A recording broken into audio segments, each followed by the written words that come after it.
आज हम देखने वाले हैं एक सर्वाइवल थ्रिलर मूवी जहां एक ऐसे तबाह हो चुके पृथ्वी को दिखाया गया है कि पृथ्वी अचानक किसी अज्ञात वजह से बर्फ के नीचे डूब जाती है। इस तरह धीरे धीरे पृथ्वी इंसान रहित होती जाती है। इसीलिए पृथ्वी पर कोई भी इंसान घर से बाहर निकलने की हिम्मत नहीं करता, क्योंकि घर के बाहर कदम रखते ही मौत निश्चित है। ऐसी ही एक खतरनाक स्थिति में इंसान क्या पृथ्वी पर जिंदा रह पाएगा या पूरी पृथ्वी इंसान रहित हो जाएगी, यही हम देखेंगे आज की इस मूवी की कहानी में। तो कहानी शुरू होती है एक तबाह हो चुकी पृथ्वी में, जब पूरी पृथ्वी बर्फ के नीचे डूब चुकी थी। अब पृथ्वी की जहां भी नजर जाती थी वहां केवल बर्फ ही बर्फ दिखाई देता था, क्योंकि कुछ महीने पहले पृथ्वी पर एक बहुत बड़ा हिम तूफान आया था और उस बर्फीले तूफान का असर बिल्कुल जहरीला था, जिसके चलते उस समय पृथ्वी के लगभग आधे लोग मर गए थे। और वह हिम तूफान लगातार कई दिनों तक पृथ्वी पर बना रहा, लेकिन वह तूफान एक साथ पूरी पृथ्वी पर शुरू हुआ था, जिसके कारण कुछ ही दिनों का वह हिम तूफान पूरी पृथ्वी को बर्फ के नीचे डूबा देता है। इससे पूरी पृथ्वी जैसे पूरी तरह तबाह हो गई। इसलिए पृथ्वी का हर जगह अब खाली पड़ा हुआ था। तो अब हम इस तबाह हो चुकी पृथ्वी में एक आदमी को देखते हैं, जो यहाँ एक सेफ्टी सूट पहनकर खाने और पानी की तलाश में बाहर निकला है, और उसके आसपास कोई और इंसान नहीं था। अब यहाँ से कहानी चलती है आज से कुछ महीने पहले, जहाँ हम एक बोट में कुछ लड़कियों को देखते हैं। वे वास्तव में पार्टी करने के लिए शहर से बहुत दूर एक समंदर में आई थी, तो वे सब यहाँ मिलकर बहुत मजा कर रही थी। लेकिन तभी देखा जाता है कि वहाँ के समंदर के किनारों पर जो जगहें थी, धीरे धीरे वहाँ की सारी बिजली चली जाती है, और कुछ ही समय में देखा जाता है कि पूरे आकाश में बहुत सुंदर रोशनी फैल जाती है। और आकाश में इस तरह की रोशनी असल में ठंडे क्षेत्रों में दिखाई देती है, यानी ऐसे जगहें जो पूरे साल बर्फ से ढकी रहती हैं। इसलिए वे सब समझ जाते हैं कि यह कोई सामान्य घटना नहीं है। इसके लिए उनमें से एक बोट घुमाने के लिए बोट के अंदर आता है और बोट का इंजन चालू करने की कोशिश करता है। लेकिन अजीब बात यह है कि अब बोट के कोई इलेक्ट्रॉनिक डिवाइस काम नहीं कर रहे थे। लड़की इसमें बहुत हैरान हो जाती है, लेकिन इसी समय देखा जाता है कि अचानक लड़की के साथ दो दोस्त नीचे गिर जाती हैं। लड़की इसमें बहुत डर जाती है और वह वहां एक ग्लास के जरिए बाहर देखकर देखती है कि ऊपर से बर्फ गिरने की वजह से उसकी दो दोस्त मर गई हैं। इसमें वह बहुत डर जाती है। अब इस बोट में वह केवल अकेली बची है।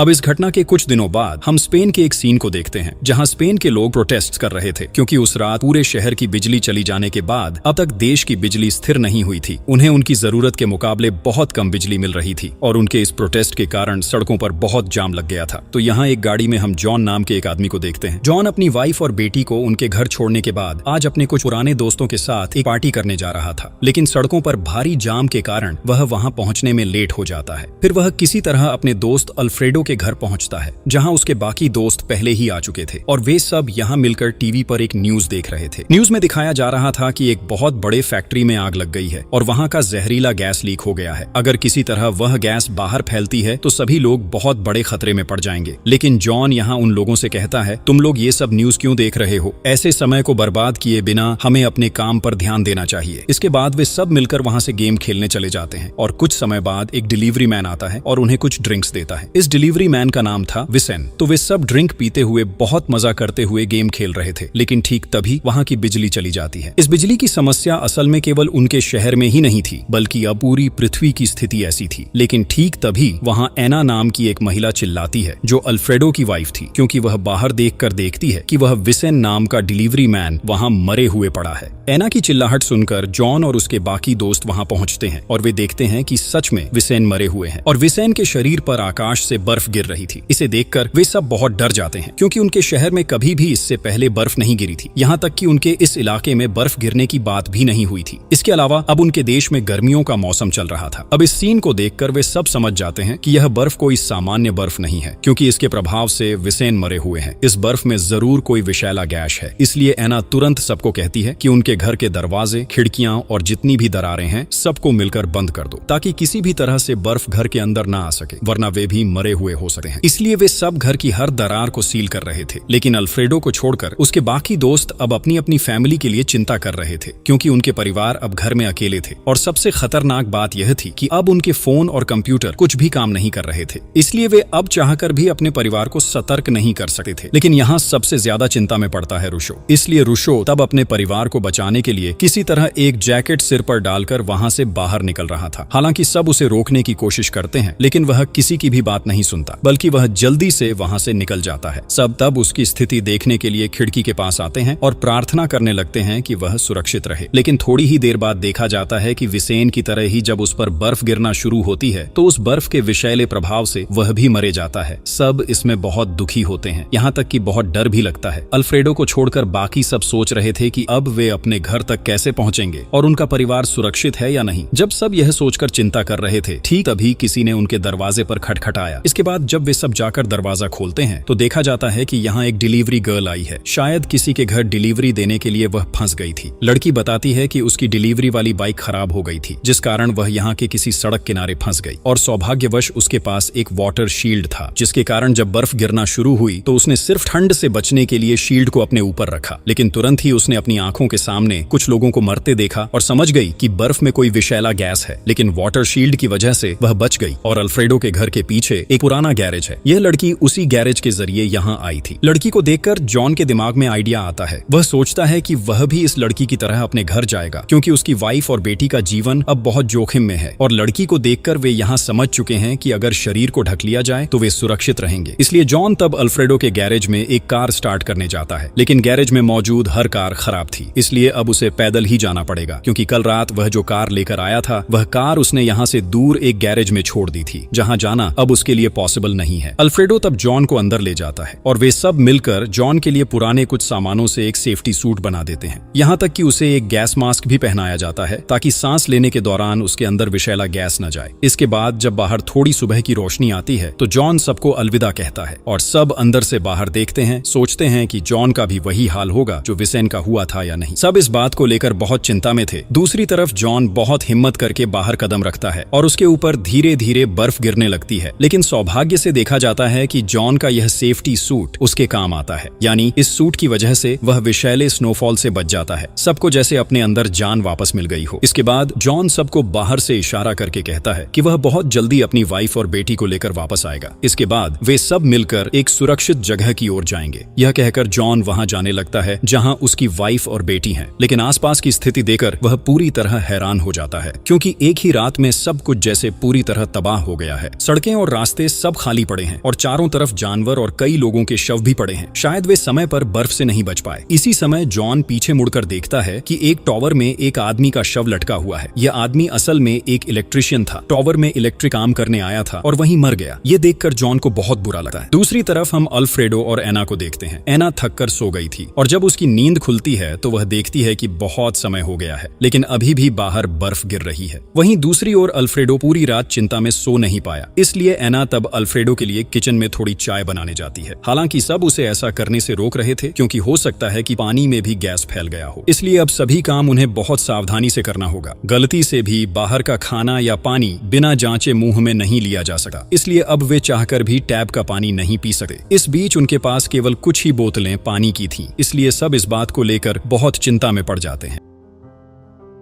इसके बाद एना सबको बताती है कि उनके घर के आसपास एक स्टोर है, वहीं से उन्हें खाना और पानी लाकर स्टोर करना होगा। लेकिन अब उनके पास जितना खाना और पानी है उसे सुरक्षित रखना होगा, क्योंकि बाहर अभी बहुत सारे लोग होंगे और सभी अच्छे इंसान नहीं होते, इसलिए वे शायद उन पर हमला कर सकते हैं और उनका खाना पानी ले जा सकते हैं। इसी समय स्टोर रूम से अल्फ्रेडो आता है। अल्फ्रेडो सबको बताता है कि उसके पास एक और गैस मास्क है। अब वह अकेले एक सेफ्टी सूट बनाकर यहाँ के पुलिस स्टेशन जाएगा, क्योंकि वहाँ ऐसे कई मास्क और कपड़े मिलेंगे। इसके बाद वह सबके लिए एक एक सेफ्टी मास्क और कपड़े लेकर आएगा और फिर वे सब मिलकर स्टोर से खाना लाने जाएंगे। दूसरी तरफ जॉन पैदल चलते हुए काफी दूरी पार कर चुका था, लेकिन जब वह एक रेलवे लाइन के पास पहुंचता है तो वहां एक ट्रेन देखता है और उस ट्रेन में बहुत सारे लोग बंद हालत में थे। शायद जब ट्रेन में थे तब बर्फ गिरना शुरू हुआ। उन्होंने खुद को ट्रेन के डिब्बों में लॉक कर लिया था और अब बाहर निकलना भी नहीं कर सकते, क्योंकि बाहर आए तो मर जाएंगे और अंदर रहें तो खाने के बिना मर जाएंगे। इसीलिए वे जॉन से मदद मांग रहे थे। जॉन तब ट्रेन के अंदर जाता है और उन्हें एक पानी की बोतल देता है और कहता है कि उसके पास अभी उनके लिए और कोई मदद नहीं है। वह कोशिश करेगा कि उनके लिए कुछ मदद लेकर आए, तब तक कोई भी गलती से भी बाहर न जाए। इसके बाद जॉन पैदल चलते हुए आखिरकार उनके बिल्डिंग तक पहुंचता है और उस बिल्डिंग में भी वह कई लोगों को मृत अवस्था में देखता है। लेकिन सौभाग्य से कई लोग समझ चुके थे कि बर्फ की वजह से लोग मर रहे हैं, इसीलिए वे समय रहते खुद को सुरक्षित कर पाए थे। अब जॉन जल्दी से 10वीं मंजिल पर जाता है और वह तेजी से उनके अपार्टमेंट में पहुंचता है, जहां उसकी वाइफ इलाना थी। इलाना जॉन को जिंदा देखकर देखकर बहुत खुश होती है। लेकिन जॉन यहाँ पता करता है कि उसकी बेटी क्लारा घर पर नहीं है, क्योंकि कल रात वह अपनी दोस्तों के साथ पार्टी करने गई थी और तब से वह वापस नहीं आई। यानी वह बोट में जिन लोगों को पार्टी करते देखा गया था वहाँ उसकी बेटी क्लारा भी थी, और अब तो किसी से संपर्क करने का कोई साधन भी नहीं था। साथ ही वह क्लारा की दोस्तों के घर का पता भी नहीं जानता था जहाँ जाकर वह अपनी बेटी को खोज सके। इसलिए इलाना अपनी बेटी के लिए बहुत रो रही थी। लेकिन जॉन तब उसे सांत्वना देता है और कहता है कि वह किसी भी तरह क्लारा के स्कूल जाएगा और वहीं से उसके दोस्तों के घर का पता निकालेगा। वह किसी भी तरह क्लारा को ढूंढ निकालेगा। दूसरी तरफ बिल्डिंग का एक आदमी जॉन पर नजर रख रहा था। जो जॉन एक सेफ्टी सूट और मास्क पहनकर बाहर आया था, इससे वह सुरक्षित था। इसलिए वह तब चार्ली नाम के आदमी को यह बात बता देता है, क्योंकि अब उन्होंने चार्ली को अपना लीडर बना रखा था। तो इस दौरान जब जॉन अपनी बेटी को खोजने के लिए अपने अपार्टमेंट से बाहर निकलता है तो चार्ली अपने सभी साथियों के साथ यहाँ पहुंच जाता है और वह जॉन को उसका मास्क और सूट देने के लिए कहता है, क्योंकि इस सूट को पहनकर वे बाहर जाकर खाना और पानी लाएंगे और इस बिल्डिंग को सुरक्षित रखेंगे। हालांकि जॉन उन्हें बताता है कि पहले वह अपनी बेटी को वापस लाना चाहता है, क्योंकि उसकी बेटी मर सकती है। लेकिन उनमें से कोई भी जॉन की बात मानने को तैयार नहीं था। इसलिए जॉन समझ जाता है कि इस तरह से वह अपनी बेटी को बचा नहीं सका। वह इसलिए गन लेकर सबको डराता है और वह इलाना को लेकर जल्दी से वहां से भाग जाता है। लेकिन चार्ली के पास भी गन थी। वह तब अपने साथियों के साथ उनका पीछा करता है। हालांकि जॉन किसी तरह इलाना को लेकर नीचे की मंजिल तक पहुंच जाता है और एक अपार्टमेंट में जाकर वे वहां के दरवाजे लॉक कर देते हैं। लेकिन तब तक चार्ली और उसके लोग भी वहां पहुंच चुके थे और वे उन्हें पकड़ने के लिए वहां के दरवाजे तोड़ रहे थे। जॉन और इलाना इसमें बहुत डर जाते हैं और वे दोनों जल्दी से वहां प्लास्टिक और मास्क ढूंढने लगते हैं, क्योंकि जॉन के पास केवल एक ही सेफ्टी सूट और मास्क था। इसलिए अब उन्हें एक और सेफ्टी सूट की जरूरत थी, जिसे उन्हें खुद बनाना होगा। लेकिन इस अपार्टमेंट के अंदर ज्यादा कुछ भी नहीं था। इस बीच चार्ली और उसके लोग अपार्टमेंट का दरवाजा लगभग तोड़ ही चुके थे। इसलिए जॉन तब इलाना को बचाने के लिए अपना सेफ्टी सूट और मास्क उसे पहनाता है और उसे यहाँ से सीधे क्लारा के स्कूल जाने के लिए कहता है, क्योंकि इससे कम से कम उसकी वाइफ और बेटी सुरक्षित रहेंगी। हालांकि इलाना उसे छोड़कर किसी भी तरह जाना नहीं चाहती थी, लेकिन जॉन उसे बताता है कि उनकी बेटी के लिए उसे यहाँ से जाना ही होगा और उसे किसी बात की चिंता करने की जरूरत नहीं है। वह किसी भी तरह खुद को सुरक्षित रखेगा और अगर जिंदा रहा तो फिर उसके साथ फिर से मिलेंगे। यह कहकर जॉन इलाना को किसी भी हालत में बाहर निकाल देता है। लेकिन ठीक तभी चार्ली और उसके लोग वहां के दरवाजे तोड़ देते हैं। इस बीच जॉन चार्ली से बचने के लिए जब वहां एक प्लास्टिक का बैग देखता है तो वह उसे तुरंत मास्क की तरह पहन लेता है और वहां का एक ग्लास तोड़ देता है। इसके कारण अपार्टमेंट के अंदर बर्फ गिरना शुरू हो जाती है और चार्ली और उसकी टीम ये देखकर डर के मारे वहां से जल्दी भाग जाते हैं। लेकिन थोड़ी ही देर में बैग में मौजूद ऑक्सीजन बिल्कुल खत्म हो जाती है और जॉन भी वहां से बाहर निकल आता है। हालांकि जॉन किसी तरह जिंदा बचा था, लेकिन उसके प्लास्टिक बैग की ऑक्सीजन वहीं खत्म हो जाती है, जिससे सही तरह से सांस न ले पाने के कारण जॉन वहां बेहोश हो जाता है। इसके बाद जब उसकी होश आता है तो वह खुद को एक कार के अंदर पाता है जहां अल्फ्रेडो और उसके बाकी दोस्त भी थे, यहां तक कि उसकी वाइफ भी वहां थी। लेकिन अल्फ्रेडो तब उसे बताता है कि उसने एक सेफ्टी सूट पहनकर पास के पुलिस स्टेशन गया था और वहां से उसने कई सेफ्टी सूट और मास्क ले आए थे और ये सेफ्टी सूट पहनकर वे सब जॉन और इलाना को लेने आ रहे थे। लेकिन रास्ते के बीच में ही उन्होंने इलाना को देखा, उसे कार में बैठा लिया और थोड़ी ही देर में उसे बेहोश अवस्था में कार में ले आए। इस तरह किसी तरह आज जॉन की जान बच गई। इसके बाद वे सब मिलकर फिर से अल्फ्रेडो के घर लौटने लगे हैं। लेकिन रास्ते में किसी ने ध्यान नहीं दिया कि आकाश में एक अजीब तरह की रोशनी दिख रही थी जो काफी हद तक आग के उल्का पिंड जैसी लग रही थी, यानी शायद आगे और भी बड़ा खतरा आने वाला है। तो अब वे सब मिलकर अल्फ्रेडो के घर पहुंच जाते हैं ताकि वे सब प्लान कर सकें कि आगे क्या करना है। लेकिन यहाँ पहुंचने के थोड़ी ही देर बाद वे बाहर देखकर देखते हैं कि एक आदमी उनके घर की ओर आ रहा है। इससे वे सब सतर्क हो जाते हैं और जब वह आदमी घर के गैरेज में पहुंचता है तो वे सब अपनी बंदूकें उसकी तरफ तान लेते हैं। लेकिन वह आदमी तब उनसे मदद मांगता है। इसके बाद वे सब मिलकर उसे अंदर ले आते हैं। देखा जाता है कि इस आदमी का नाम बोनीतो है। इस इलाके में उसका हार्डवेयर का एक दुकान था और अल्फ्रेडो उसे पहले से जानता था। तो बोनीतो यहाँ सबको बताता है कि वह आसपास के एक जगह पर कई लोगों के साथ मिलकर सरवाइव कर रहा है, लेकिन वहाँ अब खाने और पानी की बहुत कमी हो गई है। इसलिए वह खाना और पानी ढूंढने के लिए बाहर निकला है।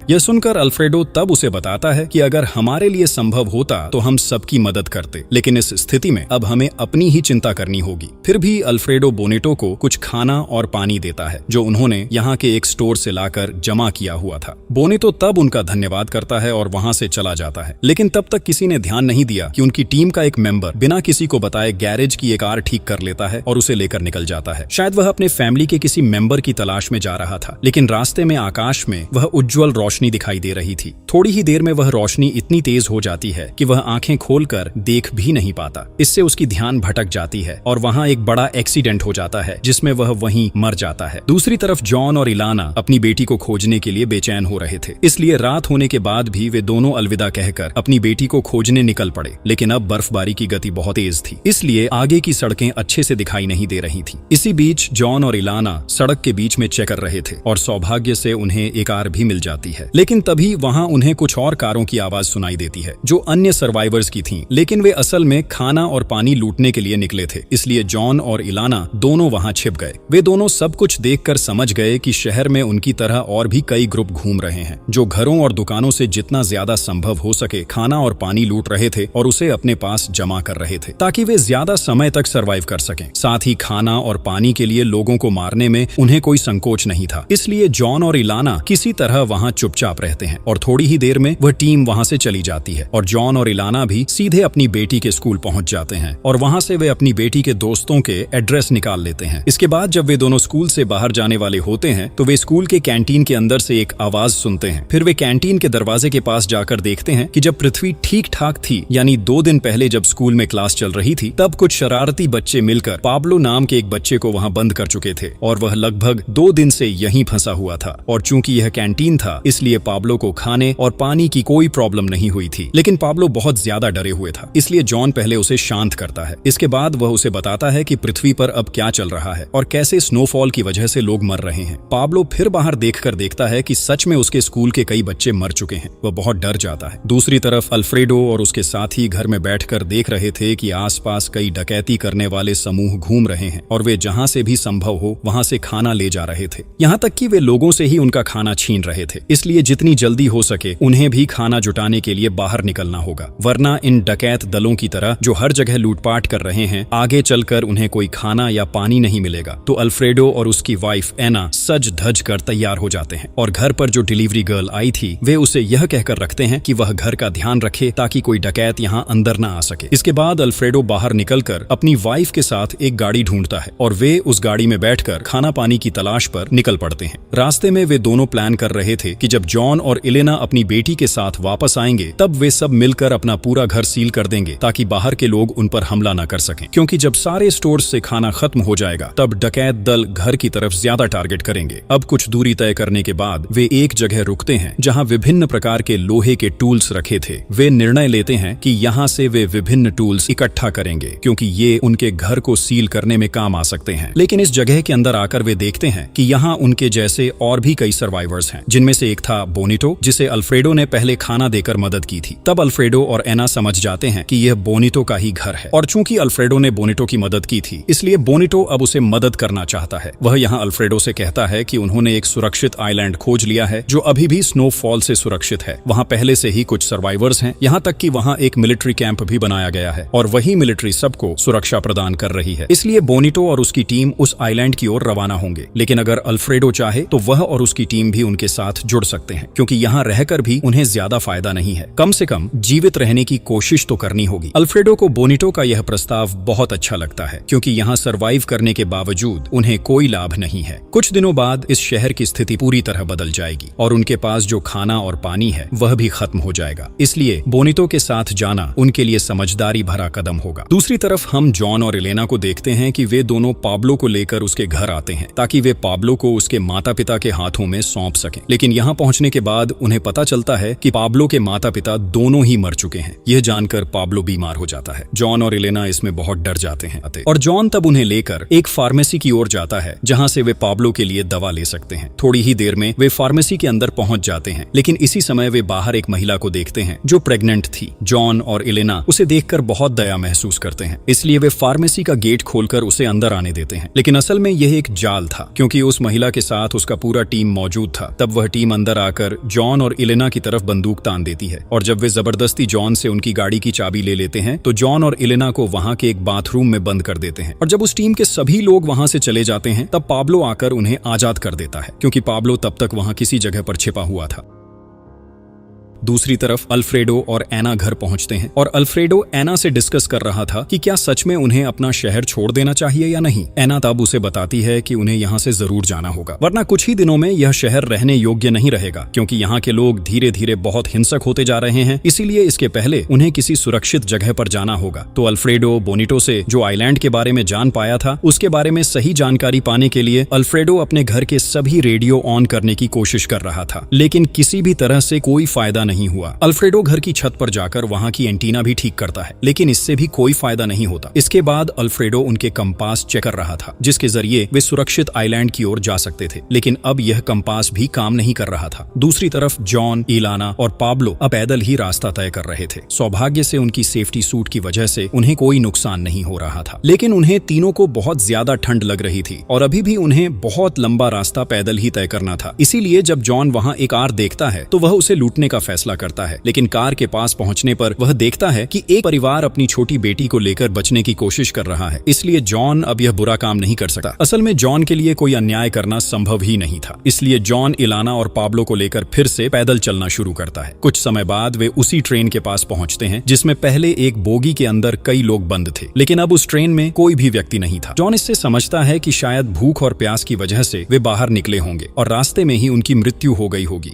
अपने परिवार को बचाने जाते हुए वह उनके लिए कुछ नहीं कर सका, उनके बारे में तो वह भूल ही गया था। यह सब सोचकर जॉन काफी दुखी होता है, लेकिन ऐसे हालात में उसके पास भी कुछ करने को नहीं था। इसके बाद जॉन थककर इलाना और पाब्लो को लेकर अल्फ्रेडो के घर पहुंचता है। यहाँ आकर वे यह जानते हैं कि अल्फ्रेडो और बाकी सभी सुरक्षित आइलैंड की ओर जा रहे हैं, क्योंकि यहाँ रहने से उनके जीवन में खतरा है। अल्फ्रेडो तब जॉन को समझाता है कि अब काफी हो गया। उसे नहीं लगता कि इतने समय तक उसकी बेटी जिंदा है, इसलिए जॉन को अब अपनी बेटी को ढूंढना बंद कर देना चाहिए। उसे उनके साथ सुरक्षित आइलैंड जाना चाहिए। लेकिन जॉन इस पर बहुत गुस्सा हो जाता है और वह अल्फ्रेडो से कहता है कि वह अपनी बेटी को पाए बिना कहीं नहीं जाएगा। इस पर जॉन और अल्फ्रेडो के बीच थोड़ी बहस भी होती है। इसके बाद वे निर्णय लेते हैं कि जॉन और इलाना अलग अलग अपनी बेटी को ढूंढेंगे और अल्फ्रेडो अपनी पूरी टीम के साथ सुरक्षित आइलैंड की ओर रवाना होगा। फिर सुबह जॉन और इलाना सब कुछ तैयार कर लेते हैं। दूसरी तरफ अल्फ्रेडो अपनी कुछ टीम मेंबर्स के साथ पास की एक दुकान से और ज्यादा खाना और पानी लेने जाता है, ताकि रास्ते में उन्हें खाने पानी की समस्या न हो। लेकिन अंदर ही अंदर अल्फ्रेडो को बहुत बुरा लग रहा था कि वह अपने सबसे प्रिय दोस्त जॉन को यहाँ छोड़कर जा रहा है। इसलिए अल्फ्रेडो निर्णय करता है कि वह जॉन को यहाँ छोड़कर कहीं नहीं जाएगा, बल्कि वह जॉन के साथ उसकी बेटी को ढूंढने जाएगा। इसके बाद वे दोनों सुरक्षित आइलैंड की ओर रवाना होंगे। इसलिए अल्फ्रेडो तब इलाना की जगह जॉन को अपने साथ ले जाने का कहता है। फिर जॉन और वह दोनों मिलकर क्लारा को खोजने निकल पड़ते हैं, लेकिन अचानक रास्ते में वे देखते हैं कि कई गाड़ियों से एक सड़क ब्लॉक की गई है और इस तरह से ब्लॉक किया गया है कि सड़क के दूसरी तरफ कुछ भी दिखाई नहीं दे रहा था। इसी समय वहां फिर से कई मिलिट्री की गाड़ियां आती हैं। इसके बाद कुछ सैनिक उन्हें बताते हैं कि इस जगह से जितना संभव हो सके दूर रहें। यह कहकर वे आगे बढ़ जाते हैं, लेकिन जॉन और अल्फ्रेडो को इसमें बहुत शक होता है। वे सोचते हैं कि शायद सैनिक उनसे कुछ छुपा रहे हैं। शायद इस ब्लॉक की गई सड़क के पीछे कुछ ऐसा है जिसे सैनिक सभी से छुपा रहे हैं। इसलिए जॉन और अल्फ्रेडो छुपकर सैनिकों का पीछा करते हैं, लेकिन जब सैनिक देखते हैं कि कोई उनका पीछा कर रहा है तो वे कुछ समझ पाए बिना गोलीबारी शुरू कर देते हैं। इसलिए दोनों तुरंत अपनी गाड़ी पीछे करने लगते हैं, लेकिन अचानक उनकी गाड़ी जोर से पलट जाती है और यहाँ पहुंचते ही जॉन और अल्फ्रेडो समझ जाते हैं कि सैनिक उन्हें यहाँ से दूर क्यों रहने के लिए कह रहे थे, क्योंकि वे दूर से देख पाते हैं कि उस ब्लॉक की गई सड़क के पीछे राक्षस जैसी कई खतरनाक क्रिएचर हैं जो एक एक करके सैनिकों पर हमला कर रही थीं।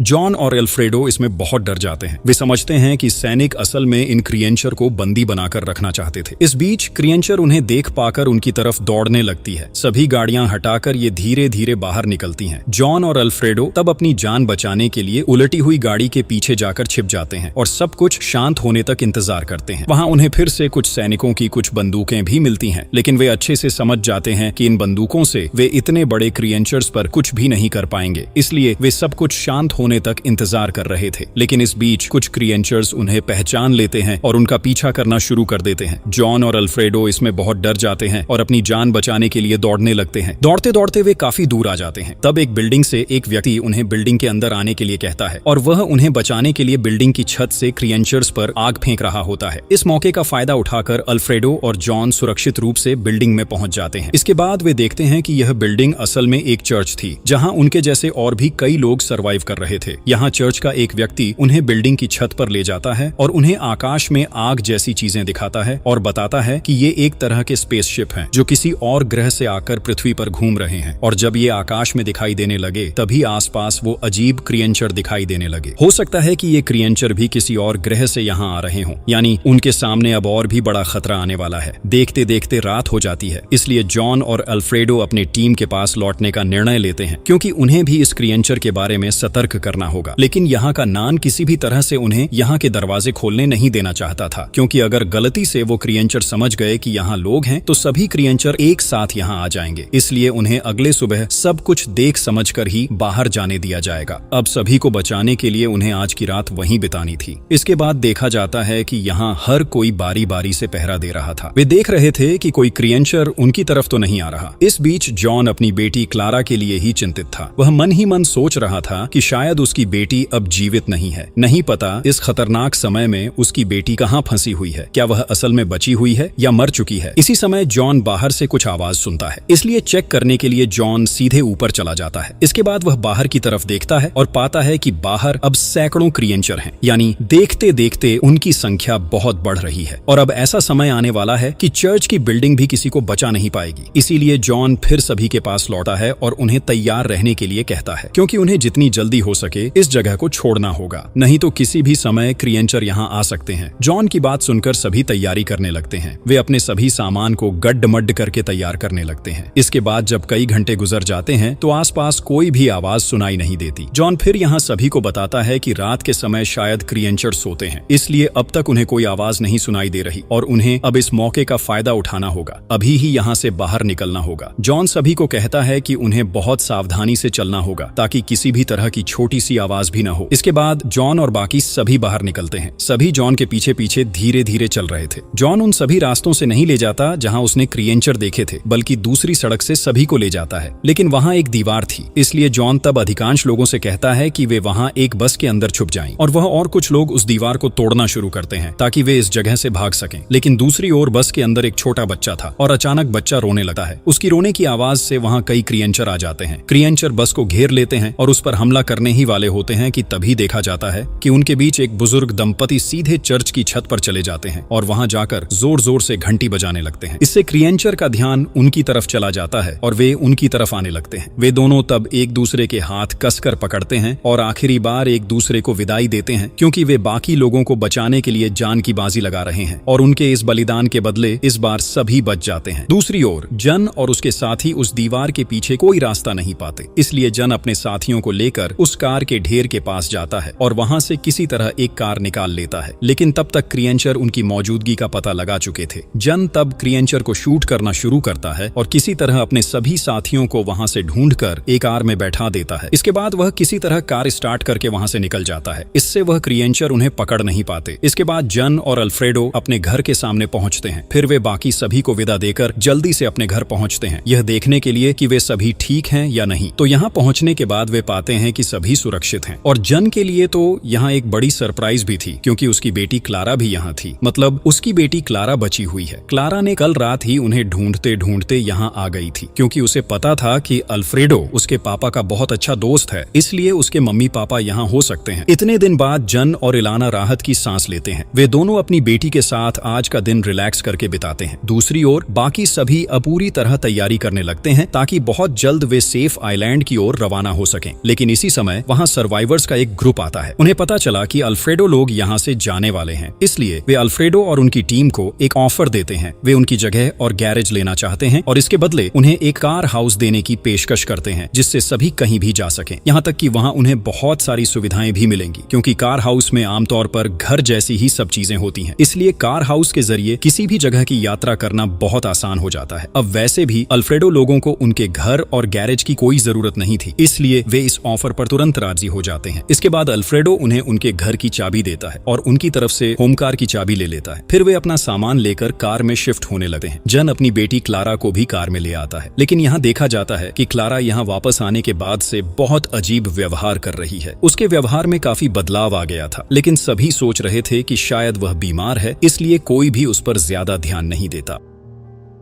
इसके बाद जब वे सभी अपना सारा जरूरी सामान समेट लेते हैं तो जल्दी से अपनी होम कार लेकर वहां से रवाना हो जाते हैं। कुछ घंटे ड्राइव करने के बाद वे एक समुद्र के पास पहुंचते हैं जिससे वे उस सैफ आइलैंड तक जाने वाले थे। लेकिन समुद्र के सामने पहुंचते ही जन और अल्फ्रेडो देखते हैं कि बहुत तेजी से बदलते मौसम की वजह से समुद्र का पानी बहुत नीचे उतर गया है, इसलिए अब वे समुद्र के रास्ते से नहीं जा सकते। अब उन्हें कोई और रास्ता निकालना होगा। लेकिन आज कुछ ही समय में शाम हो जाएगी, इसलिए आज रात बिताने के लिए वे एक शॉपिंग मॉल में चले जाते हैं और इस शॉपिंग मॉल में अब कई सर्वाइवर्स ने शरण ले रखी है। यहाँ तक कि उन सभी सर्वाइवर्स भी यहाँ मौजूद थे जिन्हें उस दिन चर्च से बाहर निकालकर जन ने बचाया था, और यहाँ के सभी सर्वाइवर्स एक दूसरे की मदद और सहयोग करके यहाँ सर्वाइव कर रहे थे। इस बीच क्लारा वहाँ कुछ अजीब व्यवहार कर रही थी, लेकिन थोड़े ही समय में सब कुछ सामान्य हो गया। सभी सोचते हैं कि क्लारा ऐसा अपनी बीमारी की वजह से कर रही थी। यह सोचकर सभी आराम करने के लिए सो जाते हैं। अगले दिन सुबह बहुत जल्दी जन की नींद खुल जाती है क्योंकि वह शॉपिंग मॉल के अंदर सभी की चिल्लाने की आवाज सुनता है। जब वह जाकर चेक करता है तो वह देखता है कि बाहर का स्नोफॉल पूरी तरह से रुक चुका है और धीरे धीरे सूरज निकल रहा है। साथ ही लोग अब बाहर जा सकते हैं और उन्हें अब कोई नुकसान नहीं हो रहा है, यानी स्नोफॉल से निकलने वाला गैस खत्म हो गया है। यह देखकर सभी बहुत खुश हो जाते हैं क्योंकि पूरी दुनिया फिर से पहले जैसी नॉर्मल हो जाएगी। सभी सोच रहे थे कि क्या ये कोई सपना तो नहीं है, लेकिन ठीक उसी समय वहाँ एक गैंग आ जाता है और वे लगातार बाहर मौजूद लोगों पर गोली चलाने लगते हैं। सभी अपने जीवन को बचाने के लिए वहाँ दौड़ने लगते हैं। इसी बीच जन अपने टीम को बचाने के लिए अकेले अपनी बंदूक लेकर उस गैंग से लड़ाई करता है, लेकिन सौभाग्य से वहाँ आर्मी के सोल्जर आ जाते हैं और वे उस गैंग पर हमला करके सभी सर्वाइवर्स को बचा लेते हैं। अब सोल्जर सभी सर्वाइवर्स को अपने साथ लेकर एक सुरक्षित जगह की ओर जा रहे थे, लेकिन रास्ते में सभी ने देखा कि अब चारों ओर सूरज निकलने की वजह से धीरे धीरे सारी बर्फ पिघलने लगी है और समुद्र धीरे धीरे पानी से भरने लगा है। इसके बाद देखते देखते लगभग कुछ हफ्ते बीत जाते हैं और जन और उसकी टीम समेत जितने लोग थे वे सभी अब एक मिलिट्री कैंप में रहते हैं। यहाँ सभी मिलकर खाना पानी का इंतजाम करते हैं और साथ ही सोल्जर भी यहाँ उन्हें मिलिट्री ट्रेनिंग देते हैं ताकि वे सब मिलकर उन क्रिएकर्स को मार सकें और पृथ्वी को सुरक्षित रख सकें। दूसरी तरफ अब रेडियो समेत जितने इलेक्ट्रॉनिक डिवाइस थे वे धीरे धीरे काम करने लगते हैं और मिलिट्री कैंप के रेडियो के माध्यम से सभी को पता चलता है कि पूरी पृथ्वी से वह विषैला गैस धीरे धीरे खत्म हो गया है और लोग धीरे धीरे अपनी सामान्य जिंदगी में लौट रहे हैं। हालांकि किसी को यह समझ नहीं आ रहा था कि ये सब कैसे शुरू हुआ और आखिर कैसे थम गया, लेकिन अब तक कोई भी अपने शहर में प्रवेश नहीं कर पाया था क्योंकि शहर में अभी भी वह क्रिएकर्स मौजूद थे। अब एक दिन शाम के समय वे आपस में चर्चा कर रहे थे कि सोल्जर चाहते हैं कि उनके बीच से कुछ लोग शहर में भेजे जाएं ताकि वे शहर की पूरी स्थिति देख सकें कि शहर अब रहने योग्य है या नहीं। इसके लिए उन्हें एक ट्रेन का इस्तेमाल करना होगा जो सीधे उनके शहर की तरफ जाती है। तो अगले दिन सुबह जन और उसकी टीम के कुछ मेंबर मिलकर एक खराब पड़ी ट्रेन को चालू कर देते हैं और वे सभी मिलकर उसी ट्रेन के माध्यम से शहर में प्रवेश कर पाते हैं। इससे सभी बहुत खुश होते हैं, लेकिन ट्रेन से उतरने के बाद वे देखते हैं कि आसपास के कई जगहों का बर्फ पिघल चुका है, लेकिन अब शहर के कई हिस्से पूरी तरह से बर्बाद हो चुके थे। पूरा शहर वीरान पड़ चुका था, आसपास कोई इंसान नहीं था। फिर वे हर जगह जाकर चेक करते हैं और पूरी तरह हैरान हो जाते हैं क्योंकि अब शहर में एक भी क्रिएचर नहीं था, लेकिन वे समझ नहीं पा रहे थे कि अचानक ये क्रिएचर कहाँ चले गए। शायद अब पृथ्वी पर वो विषैले गैस नहीं रहने की वजह से ये क्रिएचर चले गए। इसके बाद उनका पूरा ग्रुप दो हिस्सों में बंट जाता है। एक ग्रुप शहर के दूसरे छोर की स्थिति चेक करने जाता है और जन और उसका ग्रुप एक रेडियो के पास जाते हैं। वे सब मिलकर रेडियो को सेटअप करते हैं और रेडियो के माध्यम से अपने बेस में यहाँ की जानकारी भेजते हैं। वे बताते हैं कि अब पृथ्वी फिर से पहले जैसी हो गई है। अब आसपास कहीं भी कोई विषैला बर्फ नहीं है और पृथ्वी से विषाक्त गैस हट जाने की वजह से वो क्रिएचर कहीं और चले गए क्योंकि पूरे शहर में कहीं भी कोई क्रिएचर दिखाई नहीं दिया। वे पहले से ही सोच रहे थे कि शायद ये क्रिएचर किसी दूसरे ग्रह के हैं। शायद अब पृथ्वी का मौसम उनके लिए अनुकूल न होने की वजह से वे वापस अपने ग्रह लौट गए, इसलिए अब पृथ्वी इंसानों के लिए सुरक्षित है। पृथ्वी फिर से रहने योग्य बन रही है। हालांकि हालात अब पहले जैसे नहीं हैं। उनके घर, सड़कें और उनका प्यारा शहर सब पूरी तरह से धूल और मलबे में बदल चुका है, लेकिन अगर इंसान कोशिश करें तो सब कुछ संभव है। इसलिए वे सब मिलकर फिर से खड़े होंगे और कंधे से कंधा मिलाकर एक नई दुनिया बनाएंगे। और इसी सुंदर एंडिंग के साथ कहानी यहीं खत्म होती है।